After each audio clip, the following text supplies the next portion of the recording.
Welcome back to Group Chat. We have a big episode ahead of us. We are talking about, one, the space race of the millennium. And why space matters. Yeah, I used to think space is stupid. I thought Mars is dumb. Actually, I still think Mars is dumb. But Jeff Bezos has convinced me that I kind of have to care about space now. If he can bring you goods within 24 to 48 hours, he can explain space. Yes, he explains space well, and I'm all in on space. We also talk about the big NBA Finals game. So by the time you're listening to this, the Bucks might have won and become the world champs in basketball. Possibly. We'll see what happens. And I'm sure if you're a young person, weddings are heating up this summer, going into the fall. Some of you might be going broke. I don't know. There's a lot of people going into debt for weddings. It's going to be a fun time, but is it worth going in debt? I think so. Probably. And of course, the big news in fashion, Virgil Abloh makes a big move, and Robinhood IPO. We break it down. Let's get into it. Cash. Ladies and gentlemen, Group Chat. Cash. It's $1 trillion. Hot. All right, Bucks in 6. Today is the day the Milwaukee Bucks are going to win their first title in over 50 years. Or is it? It is. I'm wearing a Bucks jersey. I think you're going to have a Suns hat on by the end of the day. I don't think so. Everyone's written off the Suns. This is a team that was up 2-0 in the series. They lost 3 straight, and everyone thinks they have no shot in a Game 6. So I talked to Big Pete. He was just here. He said in what's called the Deer District is where they all hang out outside the stadium. They have extended capacity for 65,000 people. Really? Outside today. So it's 65 outside, like 18,000 inside. Yes. Can you imagine? It's pretty much going to be 100,000 people walking around that stadium today. Yeah. And, I was looking at NBA Finals ratings. They're way down. Yep. I think it's just a function of no LeBron, no Steph. Yeah. So I think it would have been down anyways. It would have been down anyway. So compare it to 19, not 20, because the bubble. Yeah. Forget the bubble. NBA Game 5 had 9.6 million viewers. This year. Okay. In 2019, Warriors Raptors. So you had Steph, Clay, KD, you had the whole crew. 18.4 million. But they play the Raptors. Which shouldn't be a draw. It's not. Correct. And it's still down half. But when was the last LeBron? So the 2017 got 24 million viewers. So we're basically down from 24 to 9. Yeah. And I'm sure 24 was probably, I bet you in the last 10 years it peaked at whatever that Game 7 was. When LeBron block and Kyrie 3. That must be the most viewed NBA game in the last decade, I would have to imagine. Last decade, probably. And the interesting thing is these games have been incredible. Yeah. They've all come down to the wire. It's not like they've been blowouts. That's a serious problem for the NBA. I think it'll change with the stadiums going back to normal. I mean, you're telling me 65,000 outside, 18,000 inside. That's how much? I know, but I think it's a momentum of a whole season. I think fundamentally the biggest problem with NBA and baseball and hockey is it's just too long. And the regular season games don't count. Because you don't even need to be a top team to win the NBA final, right? Like you can just coast through the whole season. And the stars of the league have outwardly said, we're not playing the full regular season. Yeah. And they will sit out games and load management. If the stars of the league are telling you the regular season's not important, why would the fans care? Yeah. So I think that gives an opportunity for Adam Silver. I know he talked about having like a mid-season tournament for money. That'll motivate people. You got $1 million. Will it? I mean, Westbrook makes $45 million. Would he rather sit out 10 games? Drew Holiday makes 25. Yeah. Okay, $5 million a player. It has to be something insane. $100 million. Yeah, there you go. If the pot is $100 million and split amongst the team, that'll get interesting. Okay, so make the pot bigger. I think, look, these sports commissioners, they are really good at reinvigorating their leagues. NFL 2 years ago, everyone thought it was dead, and it's bigger than ever. But I think the thing with NFL that is so different is that fantasy plays such a big deal that the first quarter and second quarter matters. Yeah, so you pay attention. You pay attention. And you pay attention to some second-string wide receiver that might get a touchdown, and you're excited about it. Yeah. I don't think the other sports have that. And never will. Yeah. Well, the other problem is even if you play NBA fantasy, you can't like give up your job to do fantasy. It's every day, like 12 games a night. Yeah, it's too much. I mean, we had a group of friends that do, what is that, FanDuel or whatever that? And it's, I think, dropped out after week 3. Yeah, it was every Wednesday. And, you have to do by a certain time. And there's so many freaking games. Right. I don't even know all the players. It's just too much. But I think gambling will continue to help the NBA. TV ratings effectively don't matter. That's what we're also learning. But they matter for franchise values because the lion's share of the revenue comes from whatever ESPN or they're going to go pay the deal anyways. What else can they buy? Right. The ratings itself have no impact on NBA, NFL, MLB, hockey, college football, college anything. Yeah, and it's going to be so stupid that these networks are going to pay more than the last deal with declining viewership. 100%, whatever the NBA TV deal, it will be bigger. But is this the last one, I guess? Why? Amazon will buy it then. Apple will buy it.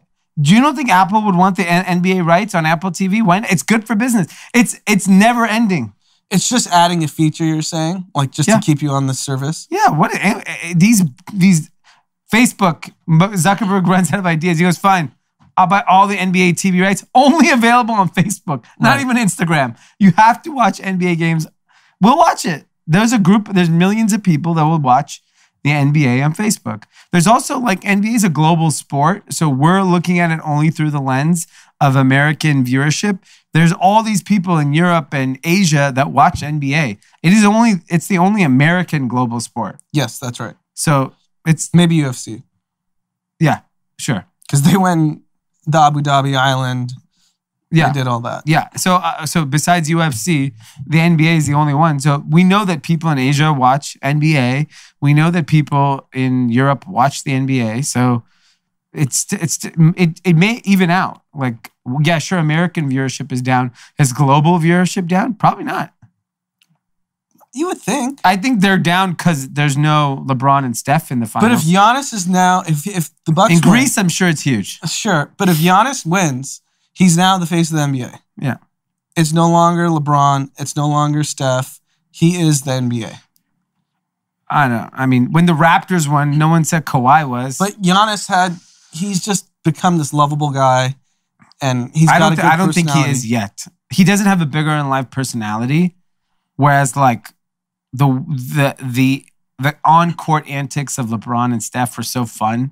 Just as a casual fan, you're like, wow, these guys are just like... Yeah, I mean, if the TV deals keep coming in, it doesn't matter. The TV deals 100%. I mean, it's going to be like a low-rated A&E show. 500,000 people watch the Suns the finals in 5 years. Then Amazon's going to give $7 billion to... The money's not stopping. Right. I don't think the ratings are irrelevant at all. I'll tell you what was Blockbuster ratings and was Amazon related.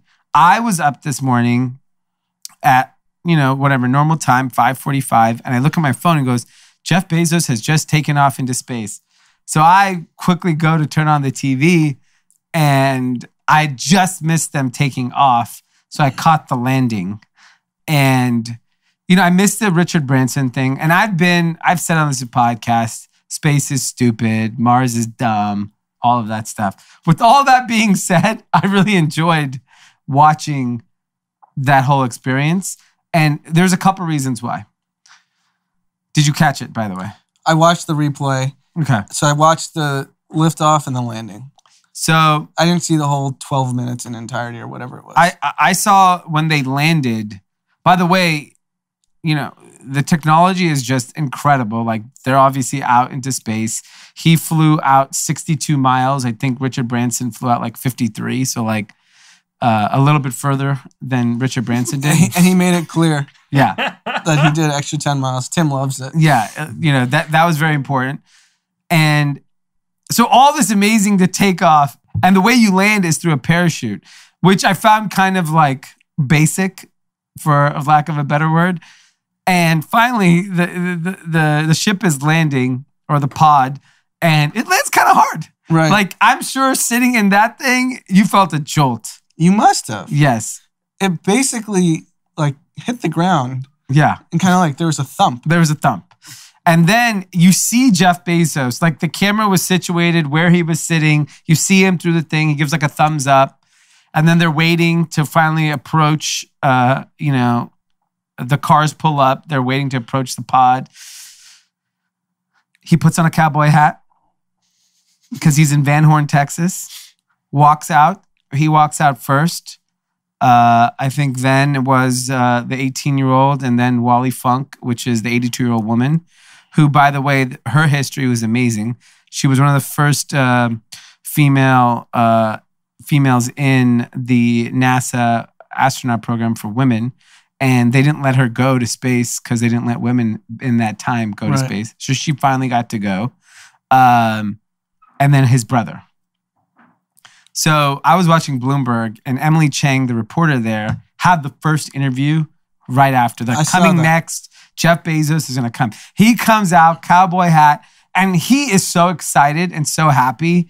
He's like, it's just an incredible experience. Like, I felt like I had chills just because this guy has accomplished everything anyone could ever accomplish. And I'm sure he hasn't felt like that in a long time. Yeah, he and his brother, you could just see the excitement. Yeah. You could see how proud they were, how much it meant for their family, because apparently their family comes from lineage to space. Yeah. Their parents are Martians. And they were like saying how they talked about, like, I wish Papa could see this. Yeah. And it was a really cool moment. And I thought the best part about it is because we've talked about on this pod how we don't understand space. Yeah. I feel like Bezos explained it. Yes. After watching that, I was like, I'm going to stop talking shit about space, because here's the thing. Like, when I saw Elon Musk talk about Mars, that annoyed me because I know Mars is useless. You can't even live there. Like, what are you doing, Mars? Jeff Bezos has outwardly said that there's no point to talk about Mars because it's not, you can't live there. Yeah. Right? And what Jeff Bezos did and really explained really, really well was what they're laying the groundwork for is the future. And he wants to build the road to space where all the entrepreneurs get to take advantage of all these things that could help save humanity. Primarily climate change. Like in waste. Yeah. Like, why dump it in the ocean when you can dump it in space? Yeah, and basically build all the polluted like factories we know that harm the environment, build them in space. Like, that's a vision I didn't even understand until he started explaining that. And it was similar to when, like, David Friedberg said, it was the best analogy I've heard on space, because that was when the bells ring out. It's like, oh, okay, this makes sense. It's basically, he compared space to the shipping industry in the 1400s, where like 50, 60% of ships may make it or not. And had we stopped doing this experiment, global trade would not exist, humanity would not have advanced, and all these things came from it. And he's like, that's the equivalent. We're at space in the 1400s. Yeah. So all these people that get mad that billionaires are working on space, it's no different than billionaires working on crypto. Yeah. Like, it's going to change the world. It's going to change humanity. Yeah. It's going to advance humanity, and so will space. Yeah. And similarly how shipping did in the 1400s. And there was a lot of references to early space exploration and all the technology that has come. And we can pull it up and we should share it. All these amazing technological developments came from early space exploration on NASA. I think with like how CT scan came from trying to take pictures on the moon or something like that, right? And I think when you think about the advancement in technology, and the best part about this space race, it's not government funded. Yes. It's privately funded, which is even so no better. One should complain. Yeah, I hate with people complaining that he's choosing to use his money on space. He's not asking subsidies. Yes. He's literally putting out his own cash. He made a comment that pissed everyone off in the press conference portion where he said, I want to personally thank all the Amazon employees and Amazon customers. You guys paid for this. And I went to Twitter to look at the comments. Obviously, that just enraged everyone. But it's his money. Imagine being, I was that person that said, I wish you would spend your time and energy. But you know what? He does that too. And his wife's doing that. He gave her $50 billion. Right. So she's going to go help humanity. And we may look at this 50 years from now and be like, Jeff Bezos changed humanity. Yeah. He may have. He may have taken the biggest investment risk of all time. If you think about the people who are all working on this, you have Richard Branson, Jeff Bezos, Elon Musk. I mean, it's insane. I mean, they're going to figure some shit out. Something they'll figure out. The three of them, something we'll figure out. And yes, there's a lot to do down here. And I think even we as a society are now blaming our current situation on the richest people in the world. When we really actually should be blaming our government. Yes. Your resources and your what you have access to is a function of where you live and what opportunities you are given. And if you want billionaires to solve that problem for you, you're going about it the wrong way. Like, it starts with your local elected officials. Elect better people that are going to help your community, because it does. The biggest thing that we took away from the last couple of years, specifically with police reform, is how important your local elected official is for your community. If you want better schools, you want a better park, you want better libraries, it's literally a localized decision. And Jeff Bezos, even if he donated all the money to solving a problem, it's gone. It's going to get evaporated. It'll go to waste. If Jeff Bezos decided to invest $10 billion in the U.S. government, it'd be gone in one day. It would just go to fat cats and lifeguards. Yeah. Yeah. I mean, Jesus. Yeah, it will not be spent efficiently, and that's really the challenge with the complaint that people have. And I get it. When you're in a fucked situation, you want to complain. But here's the reality. And I was thinking about this through the lens. I was looking through these comments. Everyone is so fucking selfish at the end of the day. Everyone complains about homelessness. You don't complain about homelessness because you feel bad that this person has no home and they don't have opportunity. You're complaining about homelessness because it affects your fucking way of life. Yeah. That's all. Everyone complains about violence. You're not concerned about all those people dying no, you're concerned it showed up on your fucking front step. And when you go through every single issue that's happening in society right now, and the way people react to it is they only react to it when it affects them. But we want to hold everyone. If you want to hold people to that standard, then you have to be held to that standard. And you should also have that empathy in your daily life and how you operate. But you don't. You don't have that. You're not walking around handing out, I have 50 extra bucks. I'm going to go give it to homeless people so they can get a meal to eat. That's just not how you're walking around life. And so it's hard to have that, same feeling to a Bezos or a Musk or one of these people. And by the way, like Elon Musk and Jeff Bezos, more so than Richard Branson, fucking changed the world. And they're going to give all their money away. Yeah, all of it. They're going to give all their money away. And the government is a proven bad allocator of capital. Yeah. I prefer Bezos to allocate capital. Yeah. And what if he figures out this space thing? Yeah. Because he said he's devoting the rest of his life to climate change. Okay. Well, that's a big problem. We got Gates working on the diseases and microchips. I mean, let's be clear.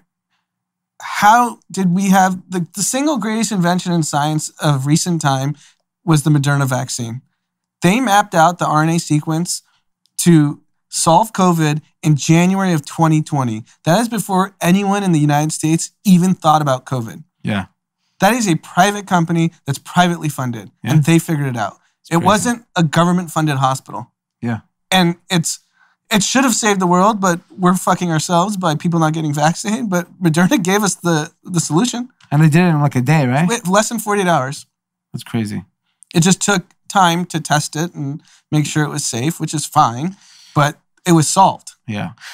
Which is really, I think, the most exciting thing that's happening right now. And I'm not a history buff when it comes to technology, but my guess is the amount of innovation happening in every sector right this moment is so game changing. We just as a society and a government have to learn how to adapt to these technologies into our way of life so that we can actually better our daily life. Because what's the point of Moderna figuring it out if we're going to fucking use it? Right. Which is the real travesty of this whole situation, is that like we do have the most cutting edge technology in the world right now coming out of this country, but we're not taking advantage of it. Yeah, the next 10 years of innovation will be greater than the last 10, and the next 10 after that will be greater than the last 10. Like we're in this like amazing time where technology can solve so many problems. We just have to allow it to happen. Yeah, and I think, going on to the next topic, Square, which,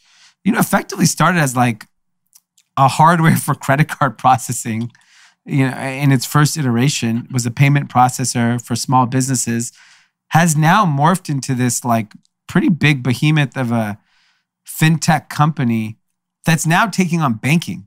So now they are launching small business banking, checking accounts. They obviously have so many retailers that they work with all over and small businesses. Why not enter banking? I'm surprised it took this long for them to even enter this, but they're perfectly situated. And it obviously shows where a Stripe is going next. Stripe should have launched banking already also. If you're the payment processor, banking should be adjacent to your business. Yeah. So exciting to see Square do it. I mean, it seems so natural. Yeah. They have all your data of what you're charging. Yeah. They should be storing it. Yeah, they should not only storing your capital, they should also be giving you access to financial products that the rest of the financial industry isn't giving you money for. Yeah, because think about it. Like if you're a trainer and they can see repeatable business week over week, they should lend. And maybe they buy more equipment and improve their business or whatnot. But you can't get a small business loan. The SBA should be disbanded. Yeah. What the fuck are you doing? Nothing. You know how hard it is to get an SBA loan? You have to give asset-backed lending. These companies, we're talking about the future here. Yeah. There's no assets. And they're doing it in a better way because they actually see what you're processing. Yeah. And I've been fortunate to be exposed to several of these new financial companies that don't look at your business in the traditional way and they lend against it. Sure. And I mean, Shopify does that. Yeah, Shopify, some of the other things that we've worked on. It's just like, how traditional banking is just going to get destroyed. Yes. Absolutely destroyed. Yes, it's almost similar to like how you could see when Uber launched, like cars you could short cars longer term. Yeah. People, less ownership over time. It's same with banks. I don't know about cars. Cars, that's the microchip issue. Yeah. No, but I'm saying that like in the case of Uber, it actually created more of a market than it did, like, because most of the country didn't have a taxi industry, right? Taxis is very much a big city thing. Yep. What it did do is create a new way to travel for a lot of that's fair. So it didn't like destroy the car industry like we thought it would. It in fact probably increased car ownership because it gave you flexibility. People want to be drivers. Yeah, so like whatever. But in the case of banking, I don't see how a Wells Fargo sits alongside a Square in the future. They won't. Unless Wells Fargo owns all that real estate. Oh, you mean their physical branches? Yes, that is the only thing of value. And then they're obviously, it's such a pain to change accounts. Like legacy will keep them going for another 50 years. Yeah, but if you think about even Step, all these different companies that are trying to disrupt finance, it's inevitable. Like this is so obvious that Wells Fargo, Bank of America, Citigroup, you're not going to be using them. No, not for your daily banking. Yeah, it may take 20, 30 years because no one under 25. Yeah. When you're Robinhood, Robinhood's your first debit card probably as an 18-year-old is going to be a Robinhood one. Yes. Why wouldn't you? Robinhood will give you the credit card, the debit card. You buy crypto, you short stocks, like whatever. One day you have money, one day you don't. Like Coinbase, you can lend against your Bitcoin right now. Yeah. So, I mean, that's the future. No bank account If you had money at Wells Fargo, they wouldn't lend just on 2 clicks, and the money just gets in your account. No way. Right? I remember the few times I've kept a lot of money in my checking account. The offers I would get were so ridiculous, of tiny amounts of money. Like, oh, you see, you're keeping a nice balance here. Why don't we? And I was like, how much? And it was a joke of an amount of money, considering how much I had in there. Yeah. It's crazy. Yeah, we'll see. I'll let you know I'll tell you who does need a new bank account. Virgil Abloh. Virgil Abloh sold a controlling stake in Off-White to LVMH. So to give clarity on what's happened here, New Guards Group was purchased by Farfetch. New Guards Group is a portfolio of brands. One of them was Off-White, which was licensed to them. I believe it was a 10-year license. So Virgil Abloh, the designer, created Off-White, licensed it to New Guards for supposedly 10 years. Farfetch then bought New Guards Group, which is Palm Angels, Marcelo Berlon, I forgot what other brands are, Heron Preston. We're all part of that group. Now, LVMH went and bought the trademark from Virgil. So walk people through what all this means. So they bought a controlling stake, which I think is 60% from what I saw too. What they're saying. And what this means is LVMH is all in on Virgil and the Off-White name. And I think this is LVMH giving Virgil, like, you're going to be here for life. We want to partner with you. And what I read was they want Virgil now to be involved with everything. Hospitality, spirits. So people that don't know, LVMH, Moet and Hennessy, which own Dom Perignon. I mean, you saw their liquor. It's insane. It's insane. All you need to know is we talked about Bernard Arnault being worth over $100 billion. At any given day, he's the richest man in the world. Yes. And it looks like they're going all in on him and saying for that business, he's a very young person. I think he's 40 or 41 years old. He could easily work for another 50 years. Right. LVMH is such a heritage business. So they clearly, my guess is once this Off-White license is up with New Guards, that's coming over to LVMH. Then on top of that, they're going to go build other products and brands. This guy's going to be doing furniture. He's going to be doing hotels. He's going to do everything. Virgil Wine. What's interesting to me is Off-White, I just go by NBA stars because they're the most fashion-forward celebrities that we have for the most part. They used to wear Off-White 3 years ago. You can't find it on anyone anymore. But the brand, I bet you, has never been hotter. So it's just you think mass market adoption happened. Yeah. I mean, when I go to preschool pickup, moms are wearing Off-White. Interesting. Because Off-White bags, Off-White. It just doesn't feel cool to me. Maybe. I think for a young person, they may feel that way. You do see it. I mean, I see it more than ever on just everybody. So you think became everyday luxury clothes, not what you're wearing to Delilah? Well, no, I think it's just what will happen with a brand like Off-White is like every luxury brand, it has its up years and it has its down years. That doesn't mean the sales are down. It means the kind of zeitgeist of culture where you sit in as far as a brand. But I think the distribution, he has 40 stores. Yeah. I mean, I guarantee you wherever these stores are located, they're doing fine. Sure, maybe there's a store in America that's not doing well, but luxury is really international. You don't think people in China are wearing it? People in Japan are wearing it? Yeah, so I mean, there could. When we've been locked down for 18 months, how many people have we really seen other than the last 2 months? Yeah, I bet you if you going from social media. If you were going to Europe this summer, I guarantee you'd have a different. You'd be like, damn, you would see it more. Probably. If you go to the nice restaurants and nice hotels, and I bet you it's older people. I mean, the people I see it are not young people wearing it. I see older people wearing the brand, and it's also a function of Virgil's these guys have the license. I'm going to kill myself. Right. Give me back my name. I'm going to go take it. So you're saying they're buying this from New Guards? No. They're buying into the trademark asset of Off-White. Which is technically still licensed to New Guards Group. Yeah, for apparel. Got it. That makes sense. But like Virgil Off-White does collaboration with Nike. This has nothing to do with New Guards. This is the equivalent of the lifetime deal. Like LeBron got the lifetime This Nike is his deal. lifetime This deal. is his lifetime. They're betting on him for the rest of his career. Yeah. Like, we're all in on this guy. And to be fair, the guy's delivered.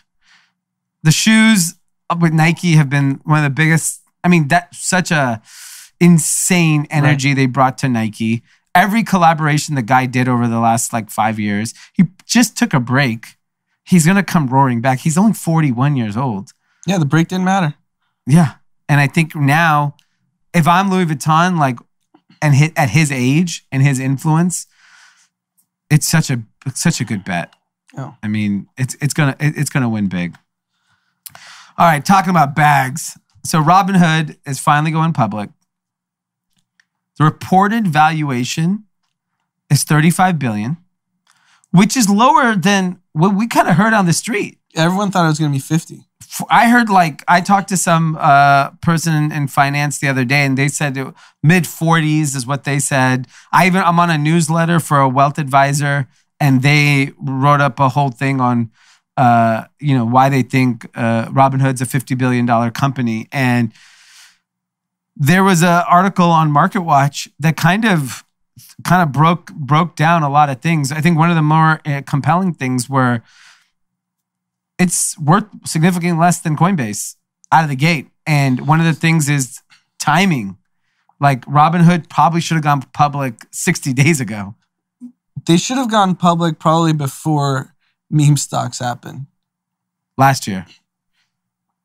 You think it was hotter then than it was? I just think the momentum was just so crazy. So yeah, market cap of Coinbase is $47 billion. It went out much higher. This is also guidance, $35 billion. It could be higher. So I wouldn't be surprised if it goes to 40, 45. So we still don't know. It hasn't priced. But I think one notable thing to point out is trading slowed in the latest quarter.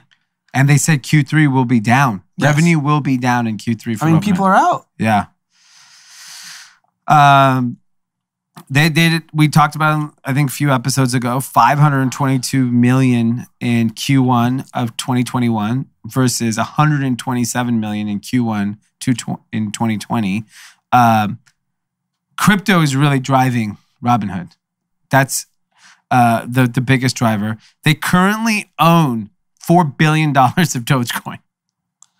So if Dogecoin goes to zero, they're fucked. That must be a risk factor. It is a risk factor. I mean, I think a lot of it is a lot of these, Robinhood is sitting on so much crypto because of the way they have to, their cockamamie way of buying stuff. Right. They can't actually do it like a normal company. Because they didn't build out the crypto infrastructure. Yes. And so it's a big risk. And you see crypto getting clobbered right now, specifically even Dogecoin. Mm-hmm. I mean, you're talking about, what was the high of Dogecoin? 70 cents? Yeah, 70. It's at 17 now. Yeah. That's why we see Pete roaming the office. Yeah, again. Pete's scrounging for work right now. He's like a scrappy little dog just looking for food. and the other interesting thing, they have over 50 class action lawsuits against them. Oh That's my God. insane. This is look, the stock's gonna do well the day one. I'm pretty confident it will. At this valuation, longer term, I'm not sold on it yet. I believe in the company. I don't believe in Vlad. I understand why the company works, but the crypto thing is kind of scary. The lawsuits are scary. They're going to be doling out money for the next 5 years. Right. It's an incredible product and it's revolutionary what it did for finance, but there's a lot of risk factors. I would say so. I think, but long term they should be fine. Yeah. What the valuation shakes out at, because they're only going to add more customers. They're not churning. Yeah. What Robinhood customer? Yeah, they may be trading less because they're out and about. Who's giving up their Robinhood to go to Charles Schwab? Yeah. I agree with that. I think the biggest risks are really the way they hand this crypto thing. Like if Doge goes to zero, losing $4 billion ain't going to be easy.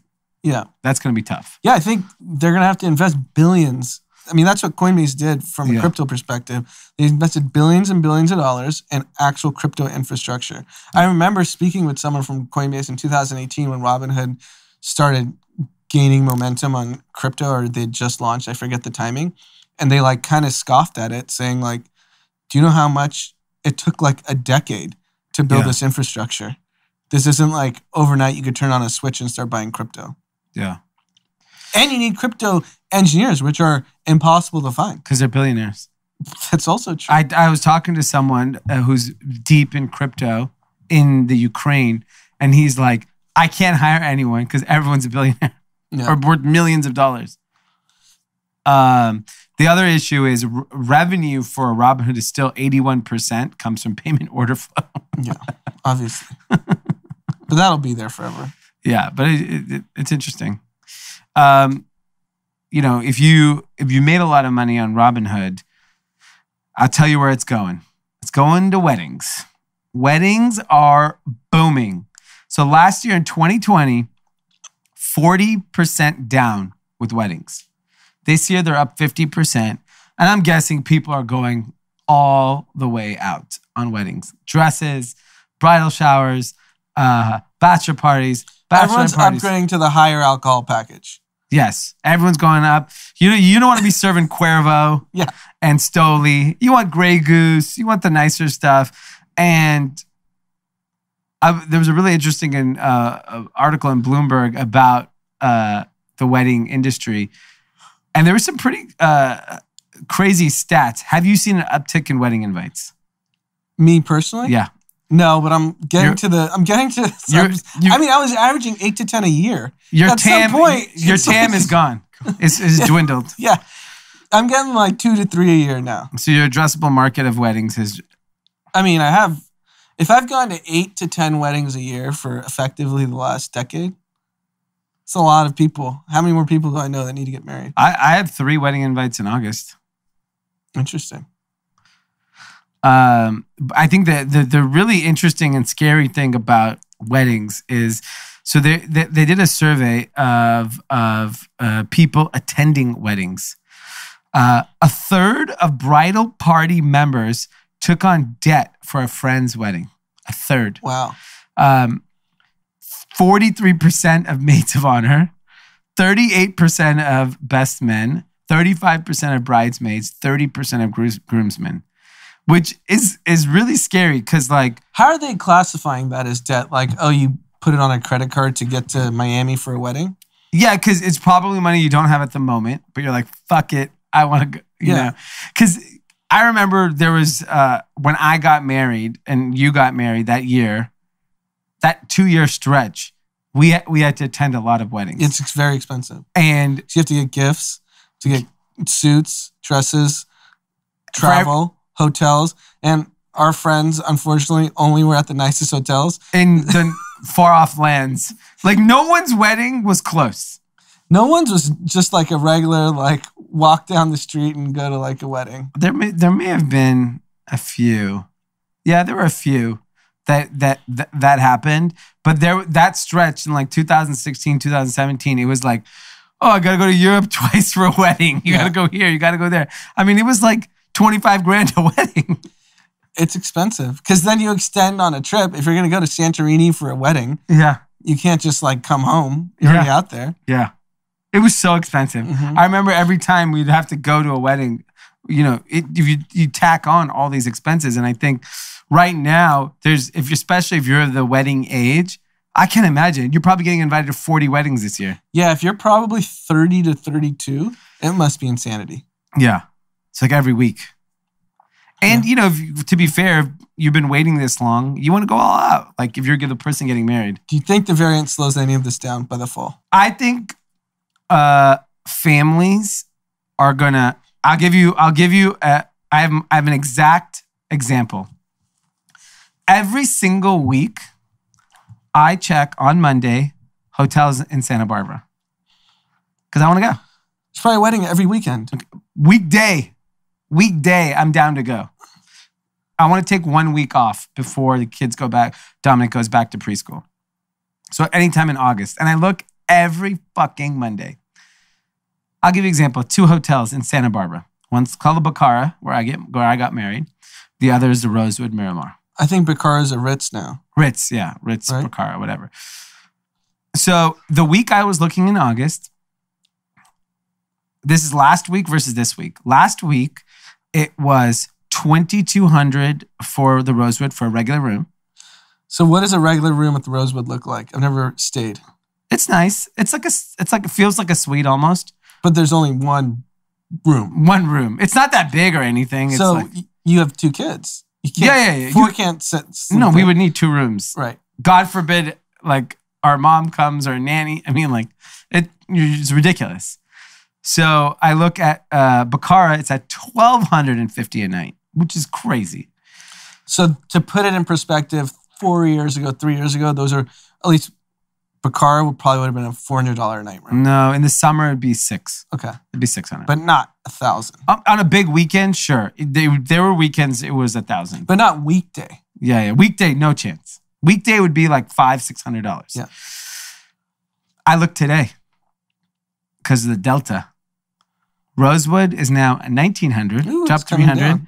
Bacara is now down to $800. The Delta's coming. Delta discount. Delta discount by, I think, so you're going to have a window, right? Because we have a 4-week to 6-week period, in my opinion, where we're in a data vacuum. We have no idea if hospitalizations are going to start to skyrocket. We know people are getting it who are vaccinated. You know, obviously unvaccinated people. If you're unvaccinated, you're 100% getting it. Yeah. Like, it's not, if you're out and about. You're defying math. Yeah. Right, at that point. So it's going to depend on, in the next 4 to 6 weeks, what hospitalizations, death rates, ICU beds, how that looks. Yep. So if you're playing the Delta discount, I'm going to say there's a point where we may learn in 4 to 6 weeks, hey, hospitalizations didn't go up. And then that 1,900 is going back to 2,700, 2,800. So you have, in my opinion, you have a window where you're going to hit the lotto or things are going to triple. Yeah. I don't know. Because if people realize, and I'm telling you, in 5 weeks, if people realize, or if the data shows that you get it, you're vaccinated, you don't go to the hospital, you don't die. Yeah. Next week, I think, is the week. I think we still need a few weeks to actually know. Maybe people will make their decision. No, next week is the week to get a deal. Okay, that's it. I think it's next week. I literally think it's it. That's my only chance of going on a trip. Is next week. I don't think you could go. I mean, like, these prices are ridiculous for a weekday. A Monday night. Yeah, and traveling with young kids, these rooms aren't ideal. No, it doesn't even matter how much you spend. No, there's some rooms. Are there? Yeah, there's some suites that it's just, but that's $10,000 a night. Mm-hmm. It's ridiculous. I'm telling you, maybe even this week, this Friday could be the last day. It all depends on the data, because right now, like, no one knows. Right now, no one actually knows. The assumption is if you're vaccinated, you get sick and you get through it. But we haven't seen the volume of people that have gotten it that are vaccinated, because now every day you hear someone who's vaccinated got it. Yeah. Right? It's crazy. And so now when you have the volume of data at scale in 4 to 6 weeks, you'll actually know. But summer's over in 4 to 6 weeks. Like, sure, September. That's right. We're already in the end of July. It's over. Summer's over. So, like, if you want to go on a summer vacation, because I'm talking about from a family's perspective, if kids go back to school in September, this is it. You're at a 5-week sprint. Otherwise, no more vacation till December. Yeah. Forget it. Then you're back to, like... You got to imagine at these private schools, these rich parents are just taking their kids out of school for a week. What's the penalty? What happens? You get a call. But we have a friend who listens to the podcast who told me he takes his kids out of school all the time, and they just, like, your kids have missed more school than other ones. And he's like, my kids are learning more. Like, I remember he took them to a ranch in, like, Wyoming or Montana or whatever. He's like, you don't get kicked out. What's the threshold? Private school? Yeah. I don't know, 100 days? 100 days of missing? In private school? they're charging you an arm and a leg. Public school, sure, they'll kick you out for a lot less. Yeah. This is why there's an equality issue. Private school kids aren't. I think you should look for first week of October. Take kids out of school. October. September will still be busy. I feel like people just. It's all the non-family people. Like I used to travel in September because I didn't have kids. I was like, yeah, whatever. September. The weather's good everywhere. Yeah, interesting. Or maybe if crypto goes, quadruples, then I can afford to go. What's up with your boy crypto? My boy crypto? Yeah, or crypto? Your boy crypto's not doing well right now. I think it's just there was a flight to cash in the last 3 days because of the Delta. I mean, the Dow was down 900 points. But Dow roared back today. It did. Crypto will be fine. Where's the roar? We need a roar. We'll get it. I'm not worried. Bitcoin went down to 28,000. I'm surprised Bitcoin is down. I understand the other ones. It feels like Bitcoin is the safe haven. You got to realize a lot of the volume is also funds that only get paid on profits. So if you're up 4 or 5x, you're incentivized to realize those gains so you can pay yourself. Yeah. I get that at the end of the year. I don't get that in July. Well, if you're already up 6x, you can stop for the year. Yeah. It's interesting. I mean, I'd love to see what the next 30, 45 days look like now that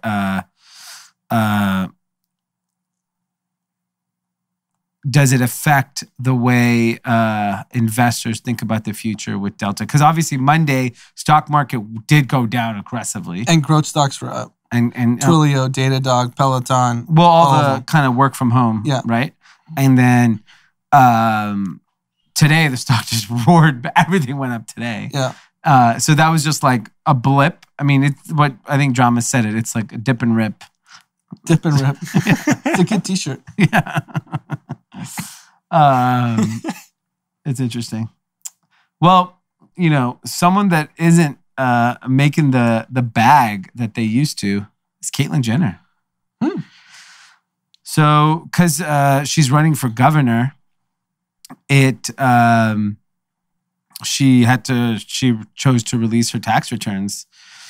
And, in 2016, she made $2.5 million. She was on the TV show. And that seems like the peak. How's she affording Malibu lifestyle? She probably owned the house there 25 years ago. Got it. They've been in that area forever. But in 2018 and 19, her income was only $550,000. How's Caitlyn living that life? I guess she's not. Yeah. She's probably not leaving Malibu. No wonder she's running for governor. This is a money play. Oh, just boost up her profile and get more ads? Yeah. Where is her income even from? Look like residuals and whatever money that she had pre. She earned income and paid taxes in Australia, Greece, Indonesia, UK, and Ireland. She made by far the most in Australia, where in 2019 she made $320,000 just in Australia. Appearances, probably. She appeared on the British show I'm a Celebrity, Get Me Out of Here. She has investments in Facebook and Google between $10,000 and $100,000. So not like a lot of money. Up to $10,000 worth of investments in Boeing, Wells Fargo, Berkshire Hathaway. Publishing, she's made between $100,000 and $1 million. She needs money. Yeah, I mean, for a normal person, it's enough money, not for a celebrity. No, not for someone keeping up with the Joneses. If you're making $300,000 to $500,000 a year, you can't go to Nobu Malibu 4 times a week. Nope, you cannot. I'm fully aware of that. But if you're in Malibu, you want to keep up with the Joneses. That's what they do. Yeah. If you're a Malibu local, I bet you go, 3 times a week?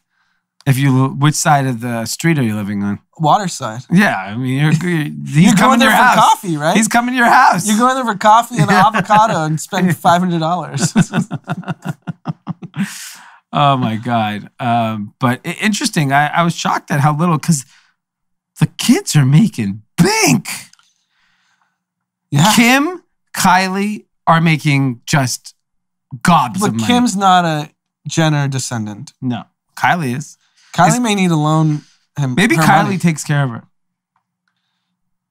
Dad, mom, whatever you want to be called. Here's a bag. I mean, the amount of money Kylie has. Kylie must be. Is Travis helping out too? She gets an allowance. I mean, why not? People help their parents out. Yeah. Why not Travis, Kylie give Caitlyn? So Travis and Kylie probably make. I mean, Kylie has probably a few $100 million in the bank account, liquid. Probably. If I had to Yeah. guess. And Travis probably has 100. And they each probably make 30 to 50 million a year, Yeah. separate from whatever equity they have in their their businesses. They could afford to take care of Caitlyn. Slide her $500,000 a month. You think they fund the campaign? No, I think they want nothing to do with that. Got it. It's a bad look for them. Yeah. All right, let's move on. As seen on social, what's going on social media? Jason, you tell us. You're on social media. You got anything interesting? Social media. I got one. Bezos announces he's giving Van Jones $100 million to donate to charity as Jones sees fit. Wow, Bezos calls this a Courage and Civility Award. that's insane. Wow. Talk about what else is he doing? Gave Van Jones $100 million. Say, I trust you. Wow. I do have social media things that I saw. Little rumors up in here. Kanye West is dropping an album. I don't know if I can say who invited me, but I got invited to the listening party in Vegas on Sunday. Wow. And my friend's like, I just want to send it to you. And I'm like, what? I go, thanks. I wish I was there. He's like, I just want you to feel relevant. I was like, thanks. Was it this past Sunday? Yeah. Is that the picture with Kevin Durant that went viral? I think that was in the hotel room. And then he actually had like a live Sunday service / listening party. He has a listening party in Atlanta planned, a big one. Yeah, at the stadium. And At the stadium. It sold out. He didn't even say a word. He just put it out there and it just sold out within an hour. And it was 50,000 tickets. It's crazy. I saw I was listening to the radio on the way here this morning, and on the radio they were saying that one of the songs that says that he references being married to Kim as being in prison. I saw that was disproven by somebody reached out to his camp or somebody, and somebody said that in no circumstances did he badmouth Kim or have anything bad to say about the divorce. Oh, maybe that song is now removed. But there's no Kim K. Van Jones talk anymore? No. That's kind of quieted? Yeah. I would like that. Bezos, Lauren Sanchez, Van Jones, Kim, go out to dinner. By the way, if you noticed I don't know if you watched when he walked out, Tony Gonzalez was there. Yeah. Lauren Sanchez's ex-wife, husband. Lauren Sanchez was there. The kids were there. Not too sure who else was there. There was a lot of people. Tony Gonzalez and Bezos are tight. I've seen them together. That's great. Modern family. Yeah. Oh, one last topic. What? Tom Barrack. Colony Capital. Colony Capital. I think it's a $20 billion real estate private equity fund based here in Santa Monica. Tom Barrack was the head of Trump's inaugural committee and was involved in the campaign pre-election in 2016. Yeah. He has now been indicted and arrested. Him and a 27-year-old kid named Matt Grimes, which he was probably just listening to the boss. Yeah. So I kind of feel bad for the 27-year-old. Yeah. For influencing the American government on behalf of foreign governments. So to break that down, if you are acting on behalf of a foreign government, you have to register as a lobbyist in the United States because the United States needs to know what your intentions are. Okay, we got it. You're hired by this foreign government, so we need to take this information, with a grain of salt or deal with it because you're clearly financially incentivized. Yep. That's the law. He chose not to register. And between 2016 and 2016 and 18, he was working on behalf of the United Arab Emirates to influence policy in the American government. On energy policies. On everything, on how the UAE is perceived, how notes and speeches that Trump would make on behalf of praising UAE. And he has emails that have been intercepted that say I nailed one for the home team. So there's like no debate about what he did. So he's in jail right now. I don't know if he's on bail. I mean, this guy's one of the richest men in the world. He's very rich. And he's 74 years old. Yeah. And I asked myself a few questions. One, they're going after all of Trump's homies. Yeah. Like, they're not getting Donald, but they're going after everyone. It's just going to be this relentless pursuit to uncover all these crimes that were committed. Yeah. Because in Barrick's eyes, he probably was like, I'm just calling the homie Donald. Yeah. Like, what's the big deal? Yeah. But this guy was involved in the Reagan administration, Tom Barrick. Like, there's no way he didn't know what the law was. And then he lied to the FBI about it.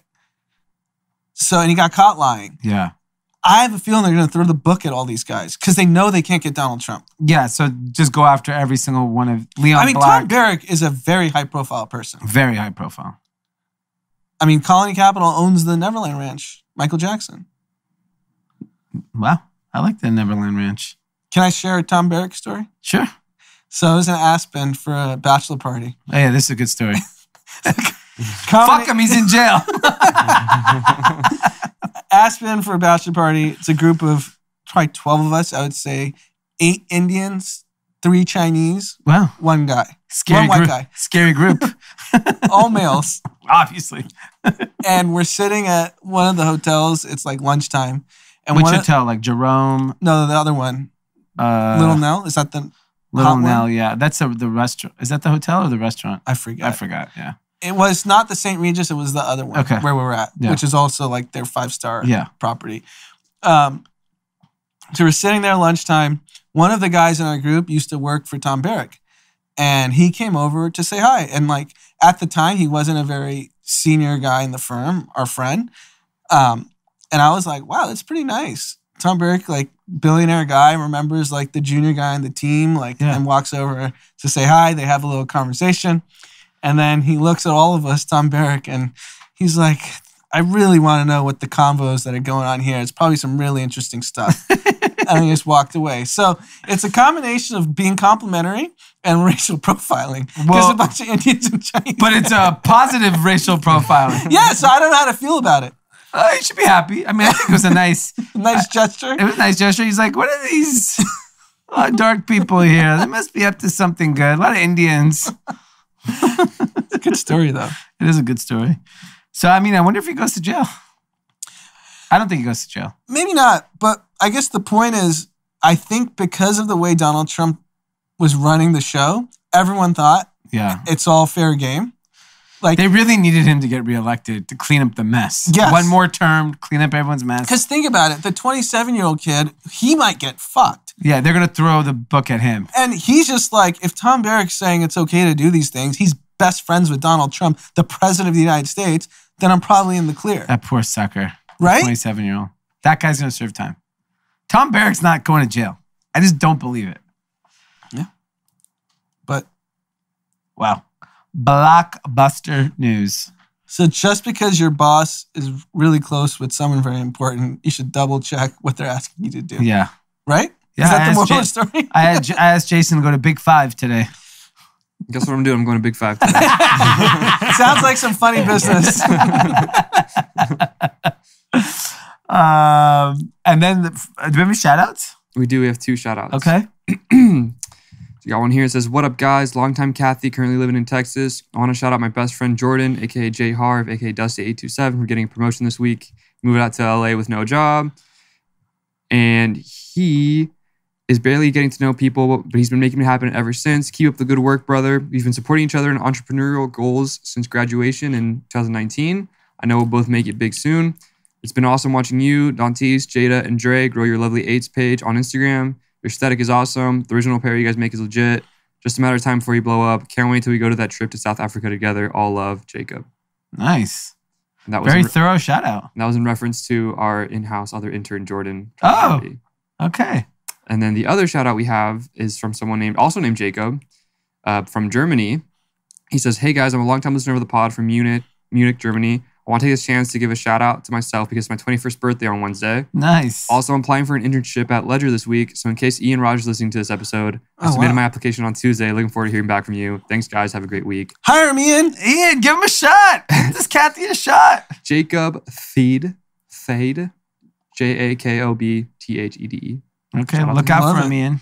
And then Brian from Hwood just texted us the breaking news: the Johnson & Johnson COVID vaccine is ineffective against the Delta variant, and that all 13 million doses that have been administered, 100% will need a booster. It's not clear how quickly Pfizer and Moderna need boosters, but it sounds like J&J is just spreading this thing too. So J&J was basically sugar water. J&J also just bankrupted one of their subsidiaries. They're about to. Yes, Yeah. today. So both news are coming today. And the reason why they're bankrupting one of their subsidiaries is because their baby powder caused ovarian cancer. Yeah. What are they doing over there, Johnson? Which Johnson is responsible? I gotta say, we kind of made it clear for everyone who's getting the vaccine, like, go Pfizer and Moderna. Go designer. Yeah. There's time to go generic, and there's a time It's to all free anyway. Yeah. I also have 2 more shout outs. One is from Courtney Campbell. He says, I don't know who to send this to anymore, but shout out to Carlos Santana and myself. We share birthdays, but not talent. Unlike Carlos Santana, I've been a longtime listener of Group Chat, BA, before Anand, episode 5 or so. I wish you all the best. That's awesome. Happy birthday, bro. And then also a shout out to Andrew Zell. Andrew Zell says, the last time I gave a shout out, Pete read it very poorly. First, I'd like to give a belated shout out to Gil, who was undeservingly roasted for both not being tall and for liking one of the most popular musical artists of the last 2 decades. Second question, I was wondering whether or not normal people can go to Delilah. Is it possible for Kathy's to go pick up an order of chicken tenders if they don't own a Hublot watch? Can I flash a ledger and walk in? Finally, I'd like to shout out the Milwaukee Bucks and 6. Thank you. Nice. Gil deserved all of the roasting. And Gil loved the roasting. He thinks he's a star now. Gil's in Mykonos, by the way. If you don't follow him on Instagram, I don't know if he's public or private, but he'll give you the real lowdown if you can dance and play music in Mykonos. I DM'd him yesterday and he said, we were just at a restaurant, so whack. Really? Like no music. It's just quiet. And we've been to Mykonos, like, even if you go to the most normal restaurant, it's loud. It's a vibe. Yeah. Well, Greeks, it's like, it's just fun. All right. Anything else? No. Well, Jason, can a normal person get into Delilah? I believe a normal person can get into Delilah. There you go. It's on Open Table. Which location? I think LA. He's talking about Vegas there, right? Oh, Vegas. You're not. You can. I think you can book a reservation in Vegas. You can. It's possible. Someone DM'd me and said, I got a reservation end of August or whatever. So I think that's possible. I think, so I looked at Open Table, Delilah, LA. They gave you 6, 6:15, 6:30, 6:45. So you'll be out of there before we get there, but... I don't think they go past 7 for Open Table res. Yeah, so... And they have a 2-hour time limit, I think. By that time, it might be 90 minutes. You'll be home by 7:30. Yeah, it's good. Early dinner. I'll go to Vegas. I'll try my luck. I'll get back to you. Yeah. And then, of course, this Saturday, our Grand Running Club race is happening. 5K, 10K, half marathon at Crescent Bay Park Saturday. So here's the plan. If you're running the half marathon, we're meeting at 8 a.m. If you're running the 5K or the 10K, you're going to meet at 8:45 a.m. We're going to post all of this on our social media. We have the routes we're going to post on social media on Grand Running Club and my personal Instagram today. And after that, we've decided to kibosh going to a restaurant because a lot of rules now. That's why Jason's heading over to Big Five. We're buying a bunch of canopies, towels. We're hanging out on the beach. We're trying to convince a taco truck to come out there, or at least a taco cart. Yeah. Hopefully just a cart that will roll out into the sand and cook for us. Have some nice vibes out on the beach. Music, vibes, food.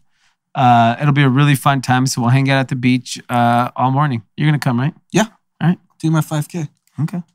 Right. You just have to figure out what time to go. What? I said 8:45 just now. Yeah, but you're going to be running till 10:30. Yeah, you guys are going to start like after 9. And by the time you finish, let's say you finish at 10, then 10? No, but you take an hour for 3 miles. I know, but it's 8:45 is check in, explain to everyone the route. I get a bib? I'll write something on your shirt. Okay, please. I'll bring a marker and write a number. 13. But if you're planning on coming down, I don't really have a head count. So it could be 20 people, it could be 100 people. Yeah. So DM us if you are planning to come out there so we can get everyone enough food and drinks and all that stuff and water. God forbid you get thirsty on a half marathon run. But it's going to be a good time. So we'll see you all out there and we'll see you on Friday. Peace. Bye.